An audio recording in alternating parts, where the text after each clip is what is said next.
And thankfully, I learned this very early. I had a mentor who said to me, "You're not in the business of the thing, you're in the business of marketing the thing." And they're two completely different things.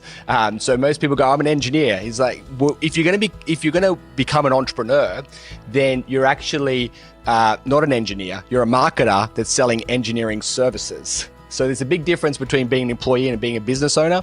And what you got to realize, you're not in the business of the thing. You're in the business of marketing the thing. In today's show, we're joined by the wonderful Dale Beaumont, an entrepreneur, an author and business educator who's helped thousands of founders build, grow and systemize their businesses. Dale is best known for founding Business Blueprint, one of the largest business education communities in Australia and New Zealand, and for building and exiting multiple businesses himself. He's worked with SME leaders across every stage of growth, from early traction through to scale, helping them get clear on strategy, systems, and importantly, execution. What sets Dale apart is his focus on practical education that actually gets applied. No hype, no theory for theory's sake, just frameworks, tools, and really practical habits that help founders work smarter, grow sustainably, and avoid the mistakes that quietly stall progress. Dale, you're very welcome to the ScaleX Insider podcast. Absolutely delighted and thrilled to have you on the show today. Thank you. Looking forward to the chat. Yeah, likewise. Look, we're very aligned on this. I know, given our conversation off air, our vision is to inspire, connect, and enable millions of ambitious leaders of small and medium-sized enterprises to scale with purpose. So, Dale, what does scaling with purpose mean to you? Yeah, well, I suppose it really comes down to you deciding what stage you're at in your entrepreneurial journey, and word purpose can sometimes be a big word, but one of the substitute words would be like intent. And what's your intent right now in your business, or what problem are you trying to solve? I think that for many people, the early days is just about validation. Like, will anyone buy what I've got to sell? And you're just trying to make sure that your idea is kind of worth pursuing. But then once you kind of know that people are buying what you're selling, then I think the next intent or the next purpose becomes growth, right? How do I actually make money? And let's kind of get more and more sales, which is awesome. But as we kind of you'll soon discover, there's a difference between your gross revenue or your turnover and your profit, what you actually get to keep.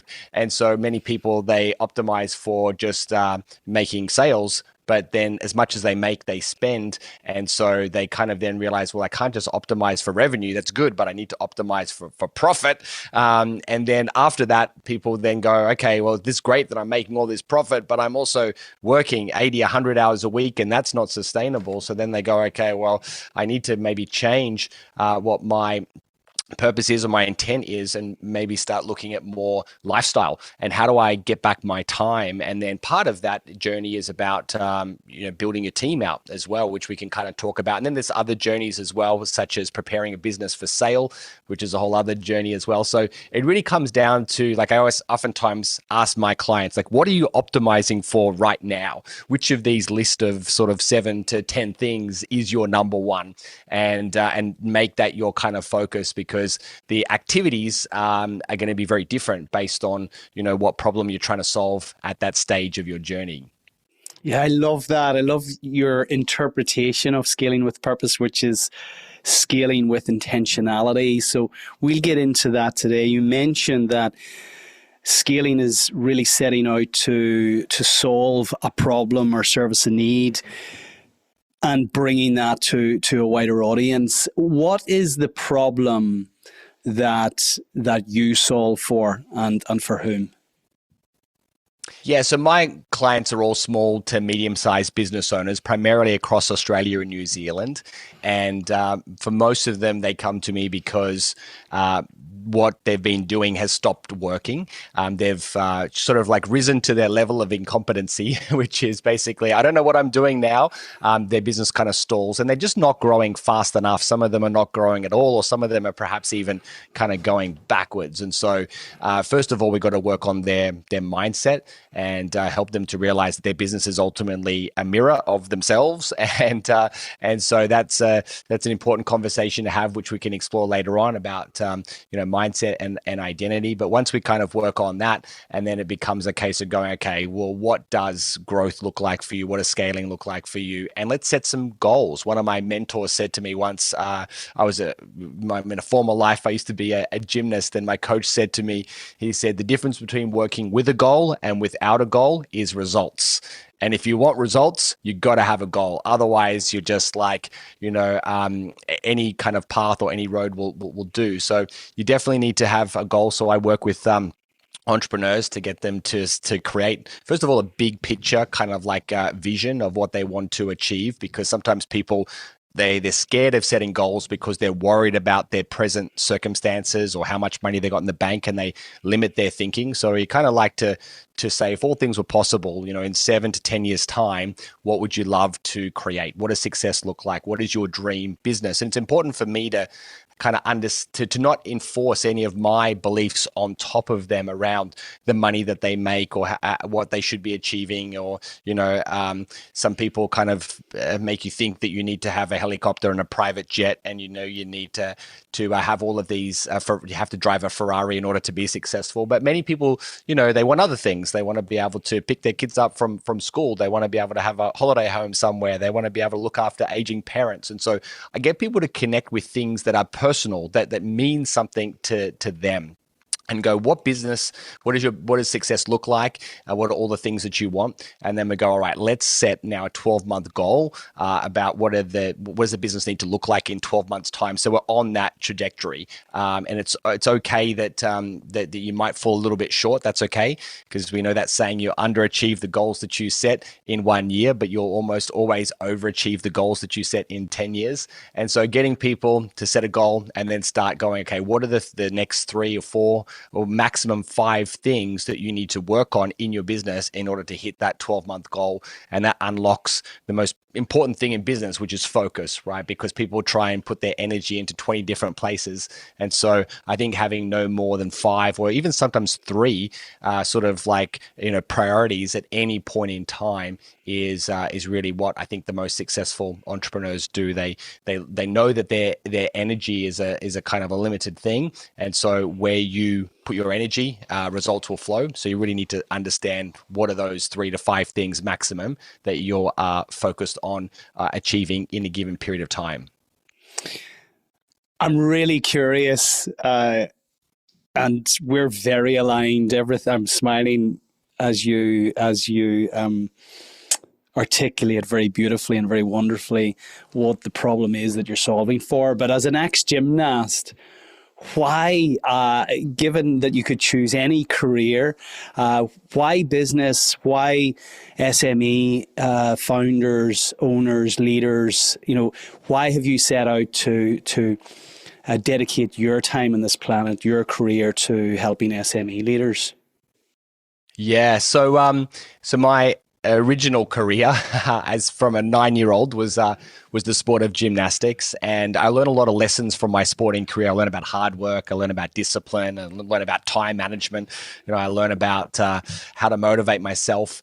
But the most important lesson that I learned was having a coach, and so that just always kind of like stuck with me. And then when I finished school, and I also finished my sporting career at the age of 18, I spent 6 months working, in a job, in a job, and I just kind of like I couldn't understand why people went to work to try and do the least amount of work possible. And I just was like, if you're going to be here, why wouldn't you give your all? Why wouldn't you give your best? Because that was so hardwired into my brain as a gymnast. And I basically felt that everyone was just like moving too slow, and everyone was trying to do the least amount of work, not trying to maximize the success for the organization. So that's when I quickly realized, if I'm going to get ahead, I need to follow my own path. And so I decided to become an entrepreneur. And for the next 8 years, I built a company that wasn't in the business coaching space, but I also happened to be growing my business. Started it in the year 2000, and so in 2001, 2002, that's when we realized the fact that this thing called the internet wasn't a fad; that it was going to affect every kind of business in different ways. And so I was an early adopter of building websites and then setting up a CRM system and doing email marketing and also came along. I was doing SEO. I was doing e-commerce nearly 22 years ago, in the very early days of PayPal and collecting email addresses and even things like autoresponders and we take for granted now. But there was a time whereby people used to think that I was sending out every single email personally, and they didn't realize the fact that they were all loaded into a CRM system. And then we were teaching, learning Google AdWords that came along. So I was doing all these things in my business, and then people started to ask me, how are you doing all of this stuff? And so I ran a workshop actually, because I was having people going, can I take you out for lunch? Can I pick your brains? Can I ask you some questions? And so I thought to myself, I can't keep doing this because I've got no more time to run my own business if I keep, going out for lunch and coffees. And so I decided I'm going to run an event. That's all I thought it was at the beginning. And I called the New Rules of Business, Why the Yellow Pages is Dead and What to Do Instead. And I put it out there, and I ended up having 150 people show up for this event. And what was surprising at the time, I was 26 years of age, and I was still I had some business experience, like 7 years I'd been in business at that particular point. But what surprised me was most of the people in the audience were in their 40s, 50s, and even 60s, and many of them had really successful businesses, but they had no idea about how to use the internet, how to do all this digital marketing, how to do things like SEO and Google AdWords and YouTube. And so they then said to me at the end, like, do you have a program, or do you have some type of how do we work with you? How can you teach us this stuff? And so that's what led me to create a 4-day workshop, which I called Profile Accelerator. And that did really well for 2 years. And then people said, we want to continue. What does that look like? And once we help people with the basic stuff, they then wanted help in other areas. And so then I just decided to go all in on basically a total business transformation. And so I called the program Business Blueprint, and we ended up scaling to more than 500 business owners that we work with at any point in time. And that's been basically my main business for the last 16 years. But then I've also invested in about 7 other companies that I'm a major shareholder in. I don't run the day-to-day, but they're all basically spin-offs from my core business. And that's basically kind of how I started my entrepreneurial journey, was just basically going, how do I get ahead, and that's how it all started. Oh, that's amazing. I knew we were aligned, but we're much more closely aligned than I initially perceived. Well done, you. Fantastic. You're doing really wonderful work out there. I mean, assuming now that the clients you work with know how to work the internet, know the power of the internet, the power of marketing and advertising. I mean, what are the problems that you're typically solving for now? I mean, when your clients come to you, is there a common thread in terms of their state, the state of their business, the challenges that they're encountering, and what they're trying to solve for? Yeah, so there is one kind of core thing that I think I've become really good at, but people do come to me from a variety of different reasons. One is around they're just not getting enough either leads or sales. So one of the things that we teach is sales and marketing. But one of the I find that another problem, because these are kind of related, they all come because they want to increase their sales. But the problem is they're not spending enough time on marketing and sales. And the reason is because they're too busy doing everything else in their business other than marketing and sales. Because you can break up everyone's activity into 2 different buckets: income generating activities and non-income generating activities. And most people spend 80, 90, 95% of their time on non-income generating activities, and they've only got 5% left to spend on sales and marketing. So it's like, no wonder you're not making enough money, is because you're not doing enough sales and marketing. And the next question becomes, well, why not? And it's because they're doing so many things in their business that they don't need to be doing. And so what I basically have is this mindset, and that is basically, will I ever have to do this again? And if the answer is yes, then I document and build a system or a process on how to do that particular task. So I say to entrepreneurs, do something once, maybe do it twice, but you should never do something a third time, because at that point, you need to have a system and have somebody else doing that particular activity or task. And so I started doing that in my own business, and I ended up creating a library of more than 500 documented policies, processes, and SOPs, standard operating procedures. And then my clients, when they see them, they go, how do I do that? And so I spend a lot of time teaching them how to document and systemize their business, and then to hire staff, because sometimes people, they hire staff first without any documented systems and processes. So that means that they have to physically train them, and they might say, I'm going to invest the next week, 2 weeks, sometimes a month into a particular person. And I sort of stat the other day that 22% of new hires do not last the first 30 days. So there's basically like almost like a 1 in 4 chance that month is going to be completely wasted because the person will leave. And so that means then that you have to start all over again. And I've had so many people say, I'm sick of like hiring staff. And I say, why? And they say, because I train them, and then 3 months later or 6 months later, they leave, and I've wasted all this time. And I said, well, you've done it the wrong way around. Before you hire people, we all need people, but you need to build your systems and processes first. And so once that makes sense for people, then we spend the next sort of 3 to 6 months building out all of their core systems for their kind of onboarding, their marketing, their sales, every aspect of their business. And then when they hire someone, they can go through, and we can talk later on about how to do this through like something called a knowledge management system.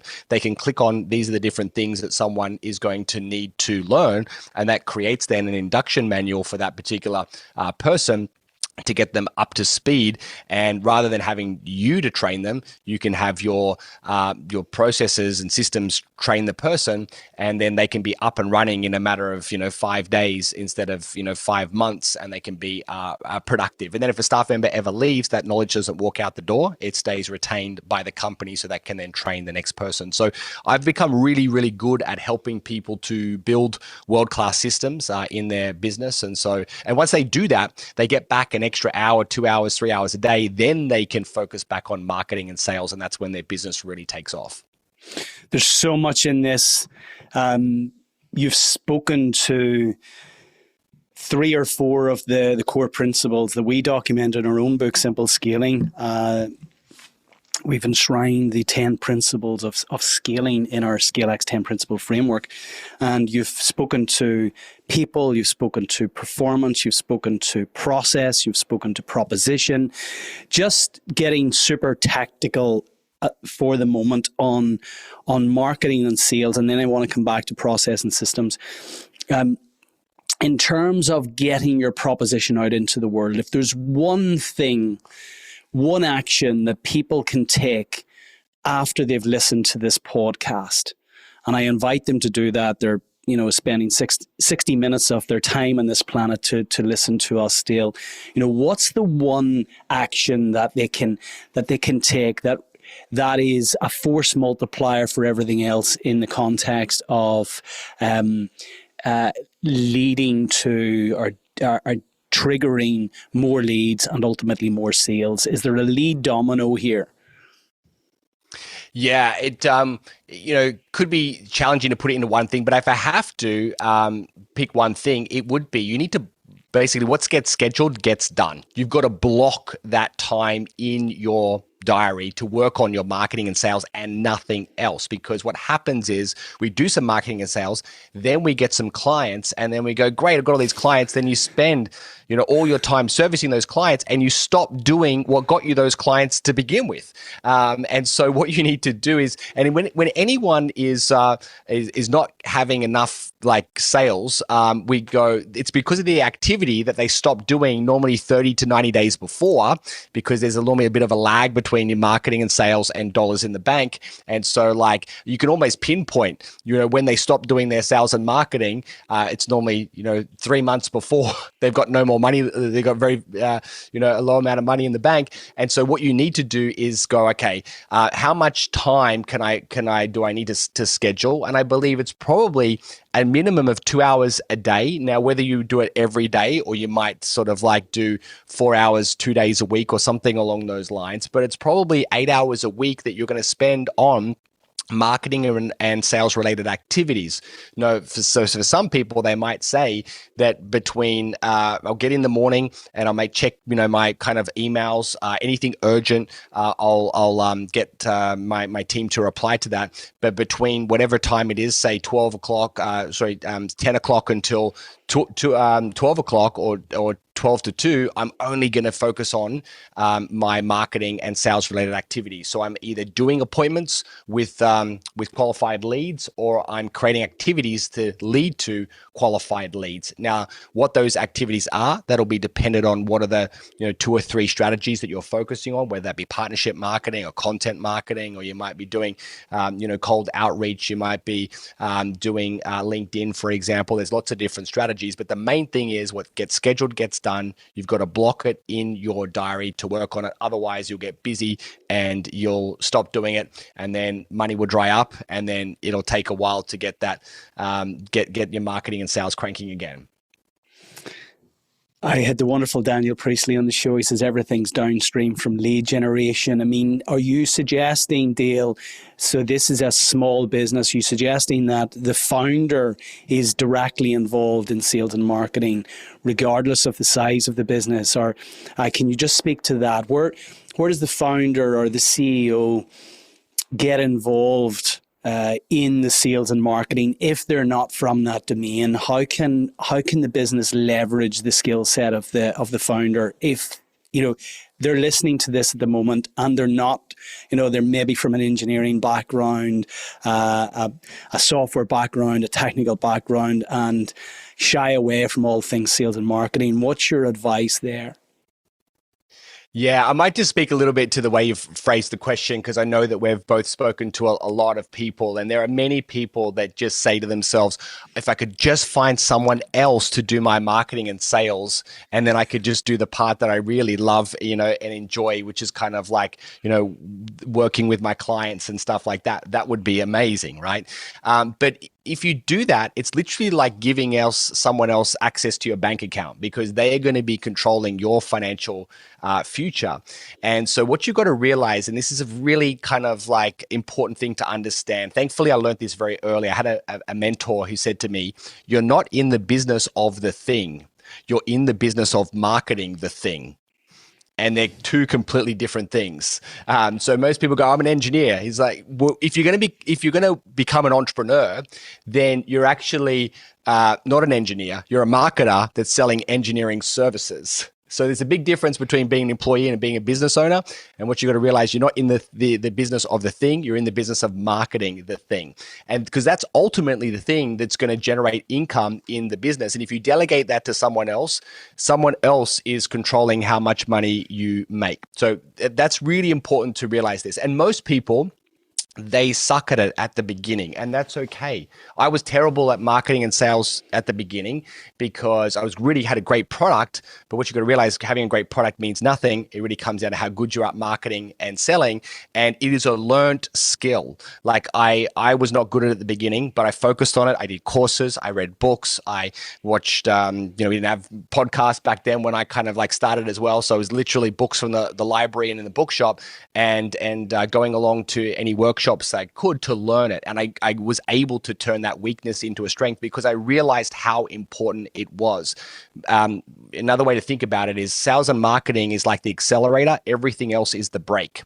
And if you want to move forward, then you got to have your foot on the accelerator. And what's the accelerator? Marketing and sales. That's the ultimate income driver. Like you said before, Dan Priestley, everything is downstream from lead generation. And what you need to do if you're an entrepreneur is you are like responsible for that until you're able to have someone else, until you learn it enough, document it enough to then pass it on to someone else. So just to sort of now talk to your question, what I'd recommend that you do is hold on to marketing and sales if you're the business owner and give everything else away. Eventually you'll give that away as well, but it starts with all of the basically your calendar, your emails, basic emails, all of your kind of personal admin stuff, doing your Christmas shopping and doing all of this kind of stuff. You can get an assistant to do a lot of that stuff for you. So personal life and admin stuff. Then from there, you're going to give away your customer service, which is basically, my login doesn't work, or my order is lost, or whatever. They're all important things, but you need to have, then that's the next person you're going to hire, is someone to help you with customer service. Then you're going to find someone to help you with customer onboarding. That's like new customers on board as well. And then after you've done that, after you've done customer onboarding, then it's going to be around sort of your product development, and then from there it's eventually your marketing, and then eventually your sales, and then later on hiring and recruiting, in that sort of like order. Because if you give away sales too early, and if it's very hard to hire someone if you've never done it. That saying, it takes one to know one. If you're not a good salesperson yourself, it's very hard to hire and attract a good salesperson. If you're not good at marketing, it's very hard to hire and attract a good marketer who want to stay long term, because eventually they'll realize, I'm carrying the business and I could do this myself, and that they could leave.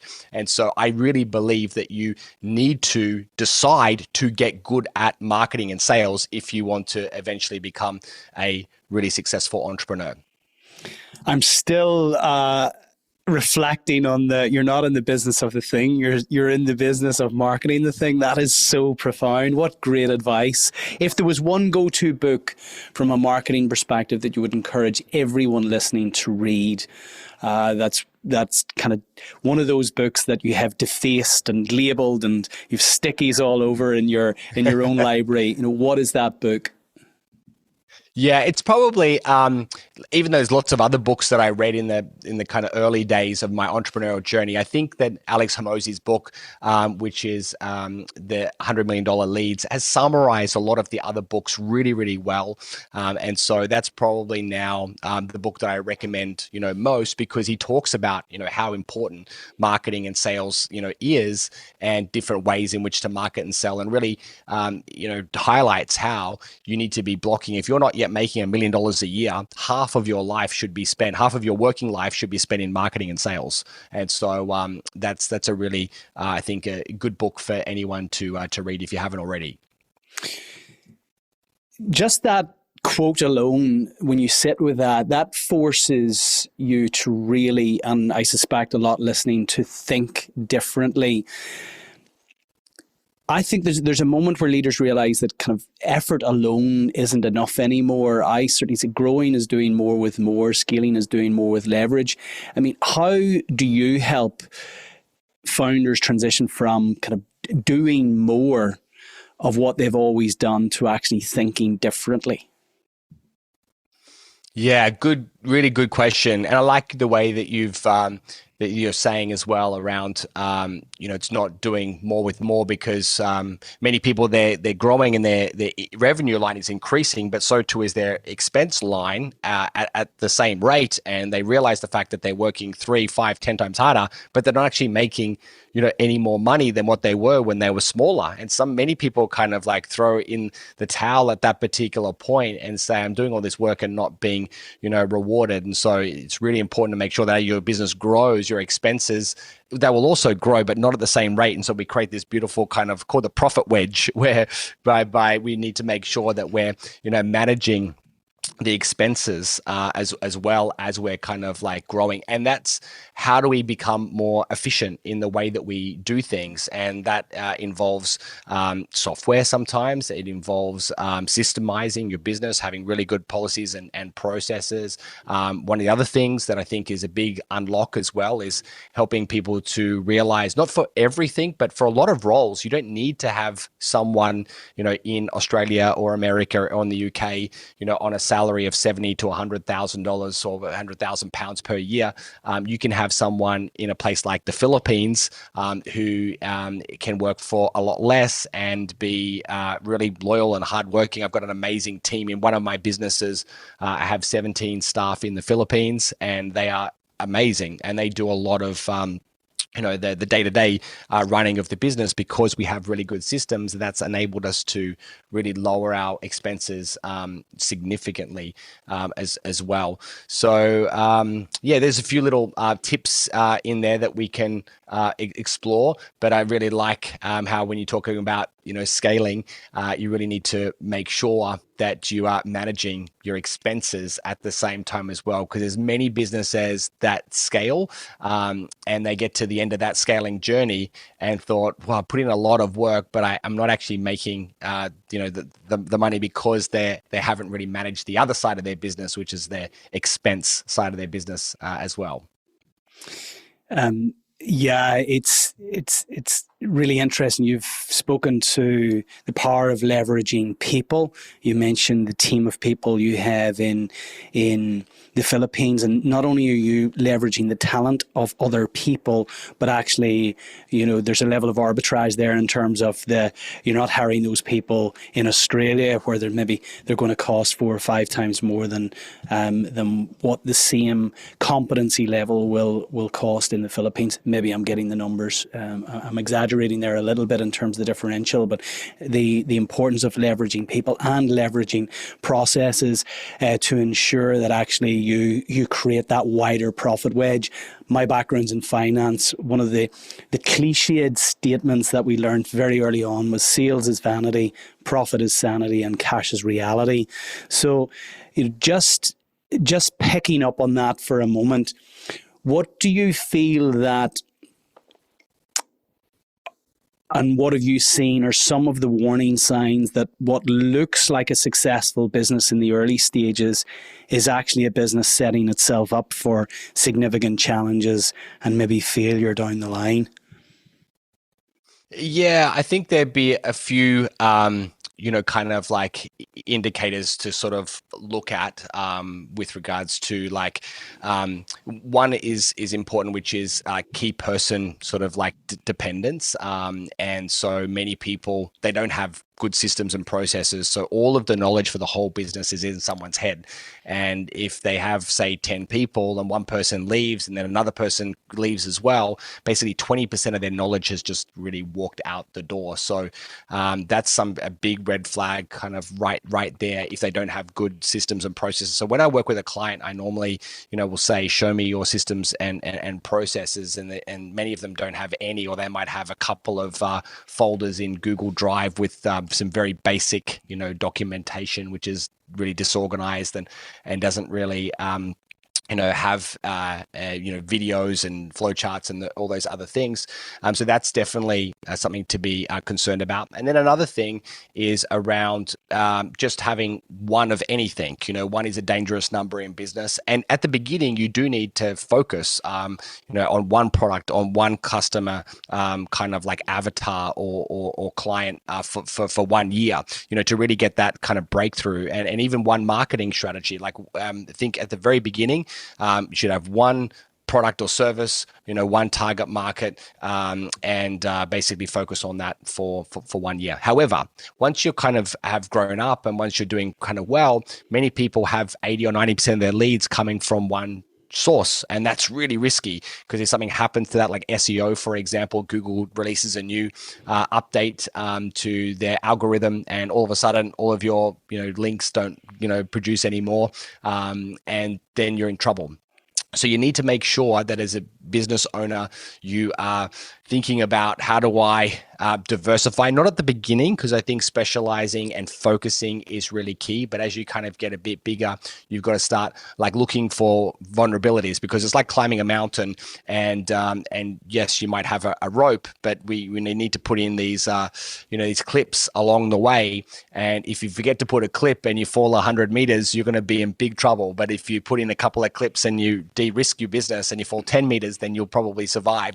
And so you really got to be careful around making sure that you are protecting yourself by having that diversification in terms of, talent, in terms of location, in terms of different marketing channels as well, different ways in which we sell rather than just one particular type, even different products or services over time as well. So we're not relying on one of anything. Yeah, I had the wonderful Bob Chapman on the podcast.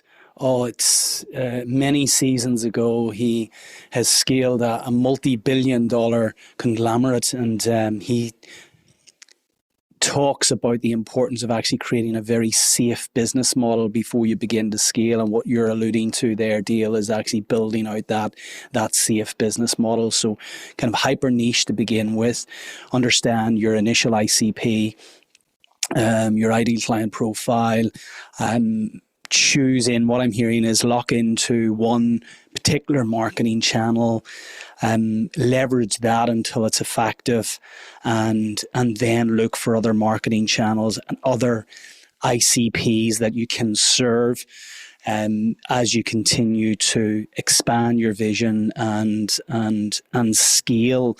In the context of scaling, what do you see founders hanging on to for too long that actually initially was a source of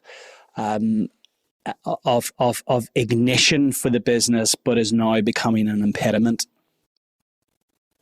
Yeah, lots of things that people kind of like hold on to. I think a lot of like, just admin related tasks and things like that. Anything that like I ask myself this question, will I ever have to do this again? And I've got like a sticker on my computer, I've got like a sign on my wall. And if the answer is no, just hurry up and do it. But if the answer is yes, then you need to document a process or a system for that particular task. So it's going to be different things for different people.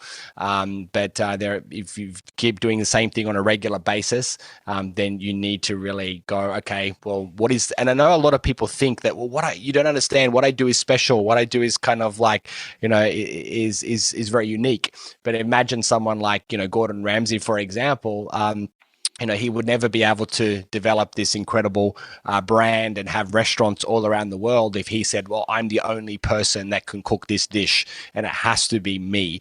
In the restaurant business, we have recipes, right? A series of ingredients and a series of steps. In business, we have the same thing. We have recipes for doing different things. And so, and I've got another saying, like 80% done by someone else is better than 100% done by me. So I want to outsource as much as I can. And maybe I might do the first 10%, then I would hand it over with a system, and then I'd do the last like 10%. If you're a bit worried about people going, I don't want to go out and I haven't approved it, well, just make sure that there's a step in the process where it gets sent to you for approval, and you don't have to do that activity from scratch. You just come in and you do the last step.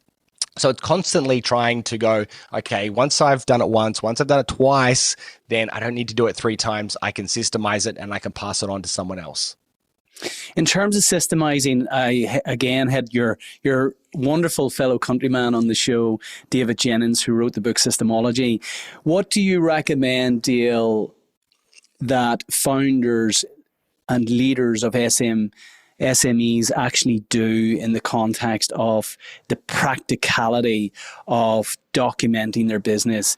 What we're likely to get back is kickback to say, look, I'm too busy out there winning the business. I'm too busy delivering the business. I'm too busy servicing the customers' queries and supporting them. I don't have time to document the business. Is there a practical way or something that you recommend, your go-to, in terms of capturing SOPs?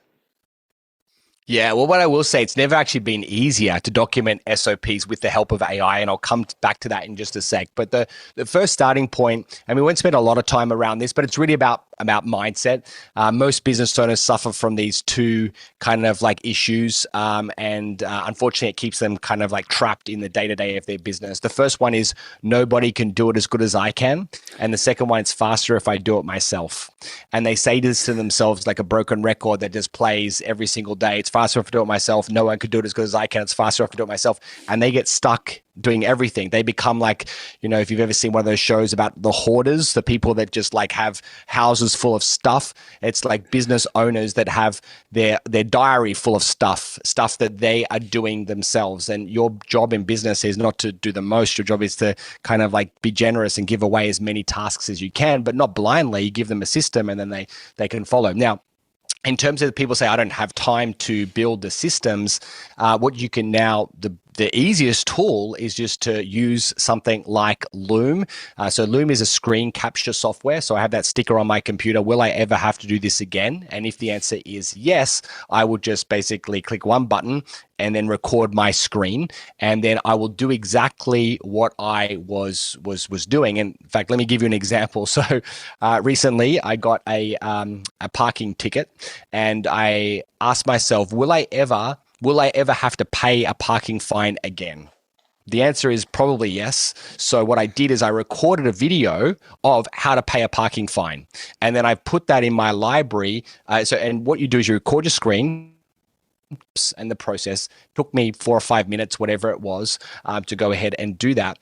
And then with Loom now, you can click on a button and go make SOP, and it will give you the actual steps. It reads the script, it watches the screen and looks at all the steps and gives you the steps. Then you can take that and you can cut and paste it into a knowledge management system. Or if that's even too hard, I just take the link, the URL of the video, and I give it to my staff and I say, turn this into a system, because I've actually built a system on how to make a system. So I give them the link and say, turn this into a system. They then build the system for me. And then if that ever happens again, whatever that issue is, I'll just basically go, you know how to do this. It's in our library. Watch the video, and then they can do it. So that's just an example of giving something away. Another thing recently happened is we had someone infringe on our trademark. We have a trademark on the words business blueprint in Australia. So another company popped up using our name.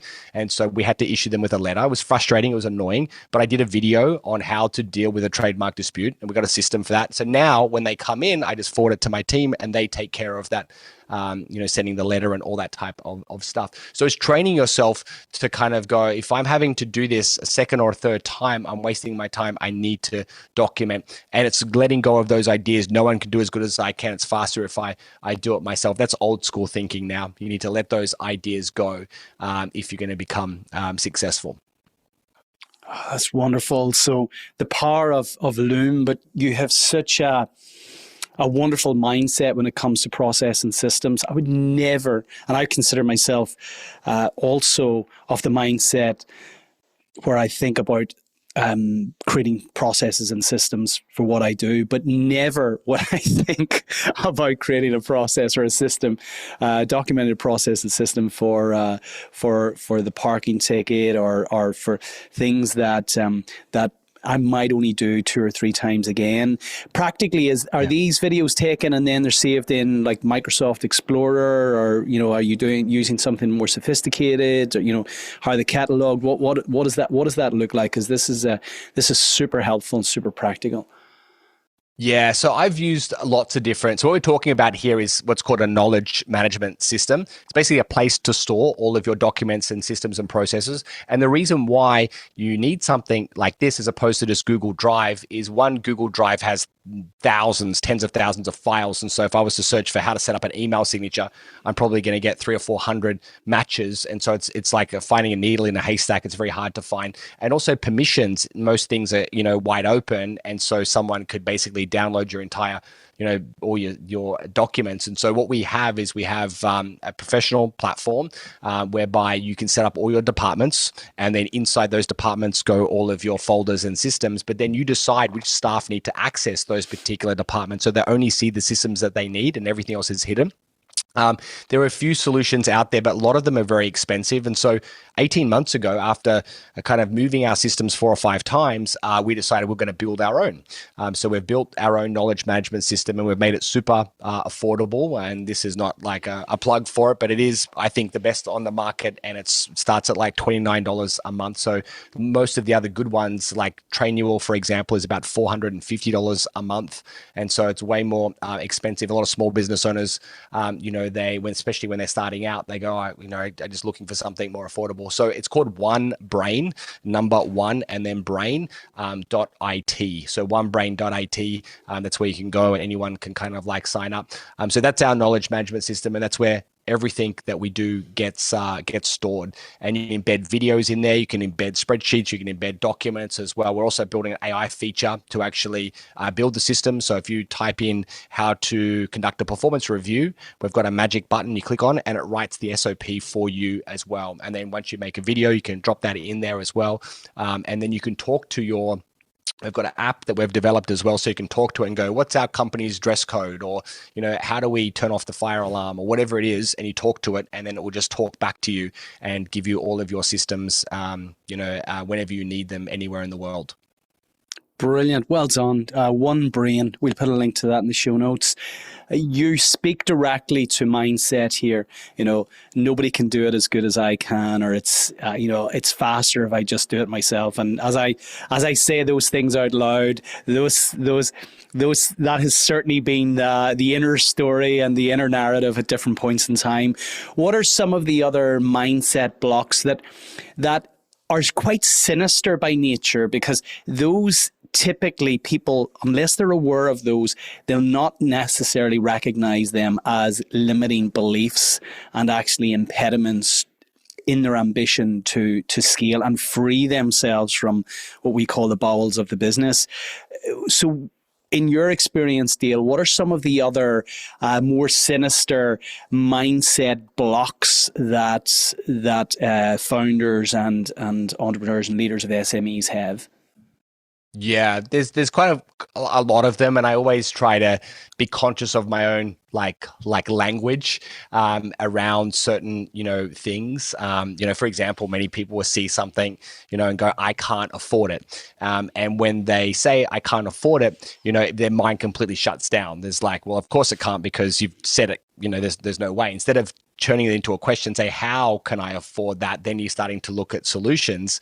And another thing as well, if you say to yourself, I can't afford something, it's telling your future self that you're always going to be broke.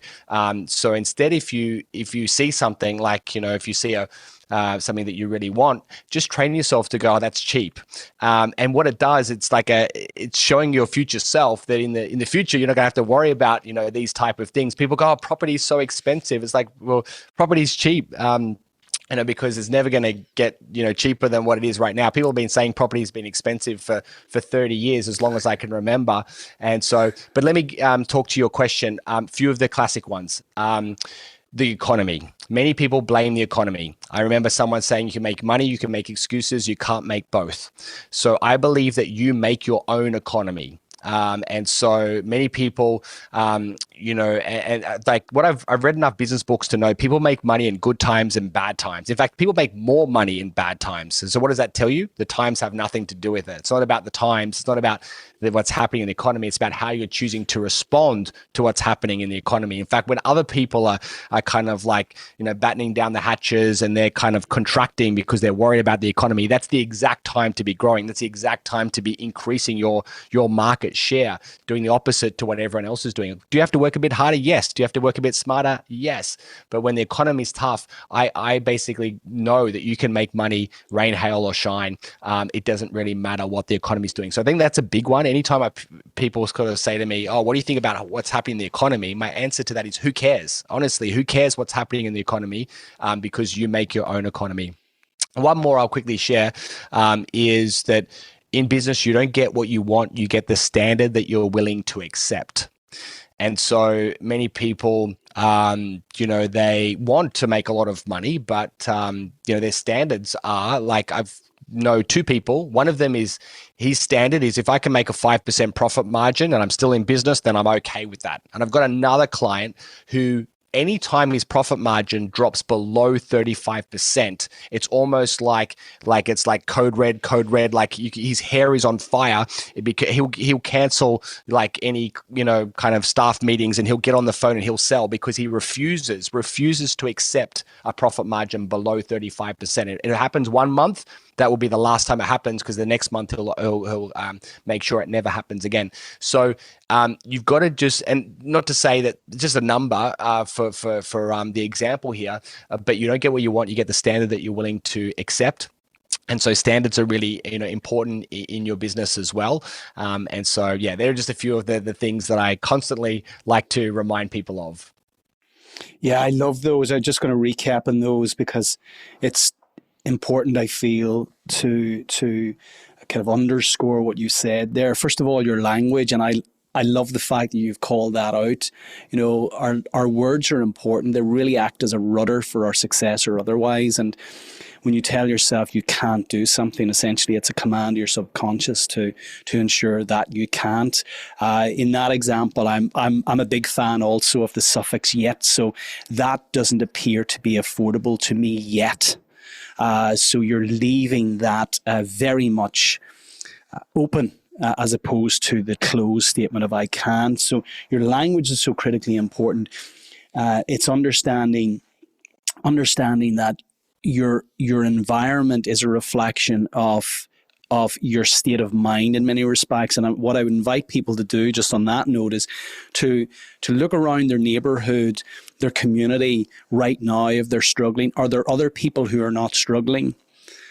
If there are other people not struggling, then it's not to do with the environment. There's something happening with you, not the environment. And the third is the standards that we set. And ultimately,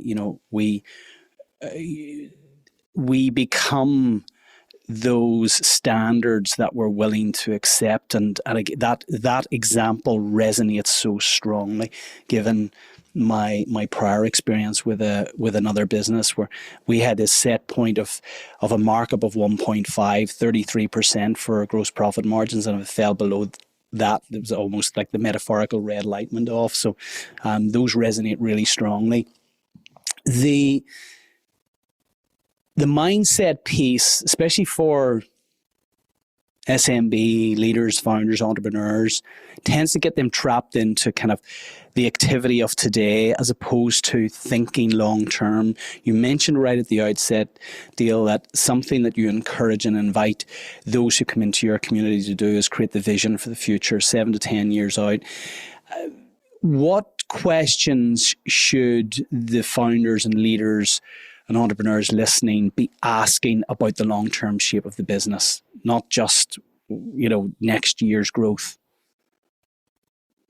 Yeah, I think it's important for people to start with a broad question, then you can get more specific. But what does success look like to you? How do you know when you're arrived? Describe what your life would look like, what it would feel like, what it would smell like, taste like, in as much detail as you can. And then I just let people talk, because I find if I give people too much instruction, even if I mention the word around revenue, and team size and things like that, like that's all important. That should come. But I like just people to lead with their heart, because I believe that businesses are not just built with heads, that'll kind of get you, to like point 1, point 2, but it's not going to build like an empire. Businesses got to be, head, heart, and soul even as well, because it's going to be like a 10-year journey, for people. And so I want to hear, what is that future look like? What do they really want? What's the thing that's most important to them? And because the next thing that they say will tell me a lot about, where their heart, is.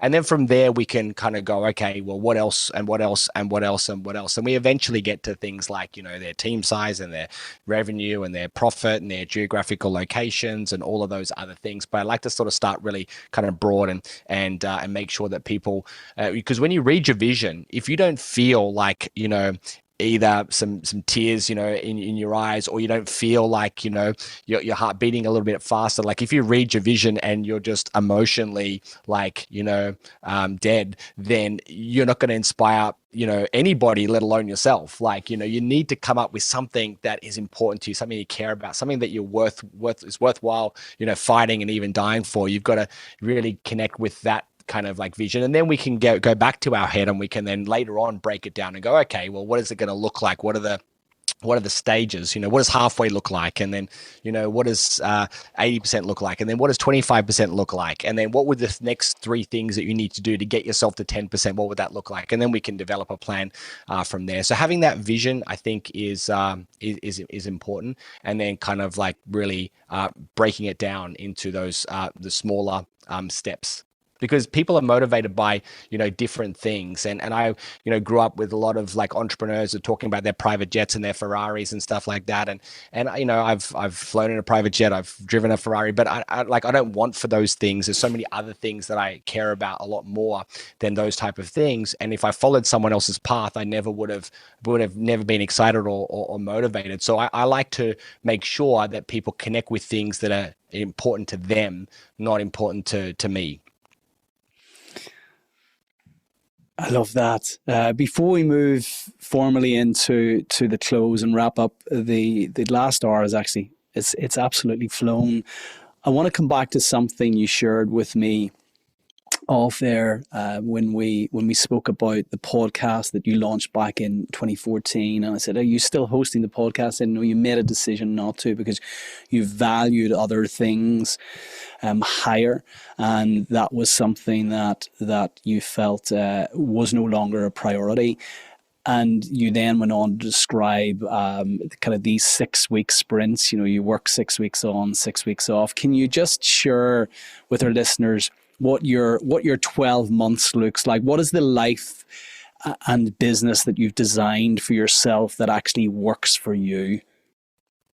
Yeah. So this kind of talks to really, I the values, and maybe when I grew up, and some of the mentors that I had. I learned a lot of amazing things from some of my mentors, but I also kind of looked at some of their lives and their, on their third marriage, and they didn't have, they were overweight, didn't have good relationships with their kids, etc., etc. And I was like, I like parts of what they've done, but I don't really want to completely drink the Kool-Aid, sort of, so to speak. And so I kind of realized that I needed to kind of think about what was important to me. And yes, money's important. And for a long period of time, 7 to 10 years, I was really focused on money. However, when I became a parent, I had a friend come up to me and say, that little tiny baby that you have, that's there, one day they're going to, like, you're going to blink and they're going to be 18 years of age saying, where's the keys to the car? And I actually have that now. I have an 18-year-old, and, it's gone so fast. And so I don't regret. What I realized was I didn't want to have any regrets. I didn't want to spend the next 18 years, building this empire and being away. I had a friend of mine that was very successful in business, but he was away 300 out of 365 days. He was away from home, traveling, the world, doing what he was doing.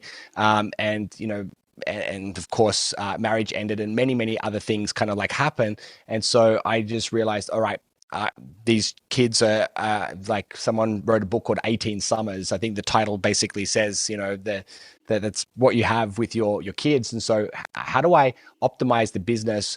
Not for how do I make the most amount of money possible. It's how do I optimize it for the maximum lifestyle possible? Because I believe success isn't about how much money you make. It's about how many days a year did you get to spend doing what you want to do and living life on your terms. And so what I implemented was this rhythm, which is 2 months on, 1 month off, 2 months on, 1 month off. And so I did that for 15 years. And so I looked at basically how do I maximize the time I get to spend with my family traveling. We're up to nearly 90 countries around the world that we have traveled to. And for me, that's my greatest success. And yes, we've made really good money, but we could have made more if I just worked 80, 100 hours a week for the last 18 years. But then, I believe in that philosophy that he who dies with the most toys still dies. That you can't take any of the money kind of with you, and what is is really your biggest wealth is the time that you've spent with the people that you love. And so that's really for me what wealth is. Do you have to make money? Yes, of course, money is important, but I see so many people in the quest for making money, they sacrifice everything else that is important to them. So I suppose that just spoke to my kind of values, and as a result, I have not done a number of things. I haven't really done a lot of social media. I haven't done a podcast or those type of things, because I basically said, what's the minimum amount of effort that I need to do for maximum lifestyle, and I've just focused on that. And so, yeah, but I am going back in now. My kids are almost grown up. I am going to go back and write a book and do a podcast and do those type of things, because I have the time to do so now. But yeah, that's a little bit about my kind of personal journey. Oh, I love that, and congratulations, Finn, for passing your driving test. That's it's a wonderful, momentous moment. So you've already shared so many pearls of wisdom, Dale, throughout the last hour. Can you share with our audience 3 timeless takeaways? Yeah, so I think let's start with summarizing a couple of things that I've said, but standards are really important. And so you don't get what you want, you get the standard that you're willing to accept, or that could involve like setting goals, as well. The difference between working with a goal and without a goal is results. And so you need to have targets, you need to have something to aim at. Otherwise, any activity, anything will do. So set goals, have standards. That's super important. Number 2 would be systemize everything. Will I ever have to do this again is a question you should ask yourself 10 times a day. And every time you say, yeah, I probably will have to do this again, then document it, build a system. And it's easy now as recording your screen and clicking a button, and then it writes the SOP for you.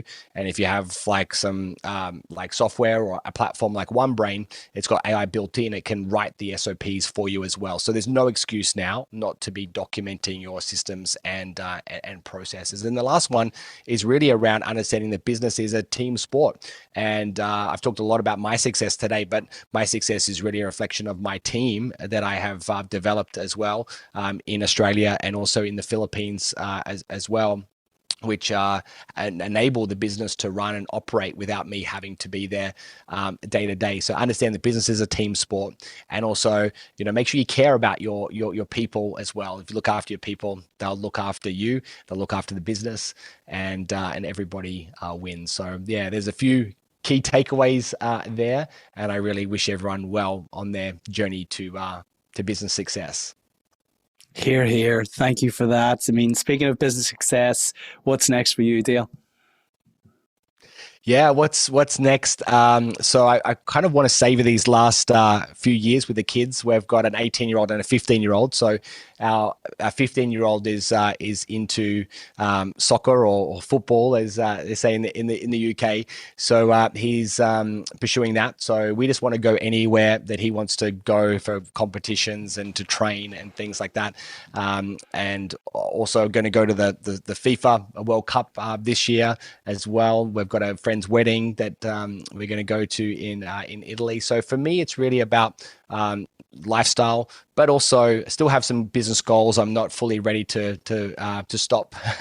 I love what I do, and so I want to keep helping more business owners. And also, we've developed these couple of cool software products. One of them is the knowledge management system called OneBrain. So for me, what I want to do is help more people to become free.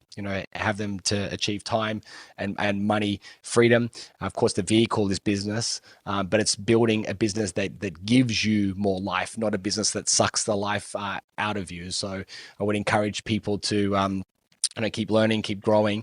And I know that you've got amazing resources in your program and community as well. So just get plugged in to a program, to a mentor, because it's the answers are out there. You just need to start asking the questions and get the people around you to help you. So it's been great chatting, and hopefully people have gotten some good value from the time that we've spent together. And thanks for having me. You're so welcome, Dale. Look, it's been an absolute delight to host you on the podcast today. I was really looking forward to this. You did not disappoint at all, my friend. So much value. If people want to reach out and hear more about you and your work, Dale, how best to reach you? Sure, you can go to either my personal website, dalebeaumont.com, and from there you can follow links to different social platforms. If I happen to be active on there, some I am, some I'm not, but I'll probably be doing a little bit more in that space soon. And then my core business is businessblueprint.com, really serving entrepreneurs across Australia and New Zealand. And then you can just search for my name in Instagram and LinkedIn, and follow me there as well. Brilliant. Well, Dale, look, I wish you every success, continued success with everything you're doing. It has been a real pleasure to host you on the podcast. Thanks for sharing so much value, bringing your experience to the show, and imparting so much wisdom, which is wonderful coming from somebody so young and fresh. Hopefully, we'll get an opportunity to meet in the US. I'm destined for the World Cup as well, so looking forward to that. So maybe we'll get an opportunity to grab a coffee when we're over there. But Dale, look, once again, thank you. Take care. Thanks, everybody. All the best.